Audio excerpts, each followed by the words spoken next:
കല്യാണം കഴിച്ച ഫസ്റ്റ് വീക്കിൽ എനിക്ക് മനസ്സിലായി ഇദ്ദേഹത്തെ ഞാൻ സെറ്റ് ആവില്ല എന്ന്. കല്യാണം ബിക്കോസ് ഞങ്ങൾ തമ്മിൽ അറേഞ്ച് മാരേജ് അല്ലേ, ലവ് മാരേജ് അല്ലല്ലോ. ഒരാഴ്ച പോലും ഞങ്ങൾ കണ്ട് ഒന്ന് കൈക്ക് കോർത്ത് നടന്നിട്ടില്ല. കൈ കോർത്ത് നടന്നിരുന്നെങ്കിൽ അല്ലെങ്കിൽ കോഫി ഷോപ്പിൽ പോയി സംസാരിച്ചിരുന്നെങ്കിൽ നമുക്ക് മനസ്സിലാവും ഏകദേശം ഒരു വേവ് ലെങ്ത്. ഇത് അതൊന്നും മനസ്സിലായില്ല. അപ്പോൾ പക്ക അറേഞ്ച് മാരേജ് ആയിരുന്നു. പക്ഷെ അദ്ദേഹത്തിന് കുഞ്ഞുനാളിൽ നമ്മൾ ആഗ്രഹിച്ചെന്നല്ലാതെ വേറെ ഒരു രീതിയിലും അദ്ദേഹത്തായിട്ട് ഞാൻ സംസാരിച്ചിട്ടില്ല.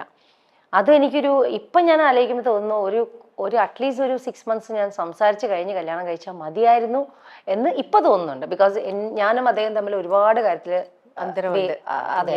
പക്ഷെ അങ്ങനെയുള്ള എന്താ പറയുന്ന ഇംഗ്ലീഷിൽ പറയത്തില്ലേ, രണ്ട് പോൾ തമ്മില് നോർത്ത് പോളും സൗത്ത് പോളും അട്രാക്ട് ചെയ്യുന്ന പറഞ്ഞ പോലെ ഞങ്ങൾ തമ്മിൽ പോകുന്നു.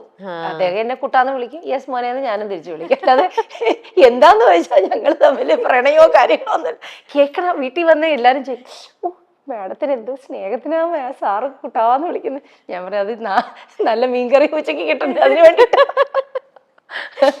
അല്ലാതെ വേറെ കുഴപ്പമൊന്നുമില്ല.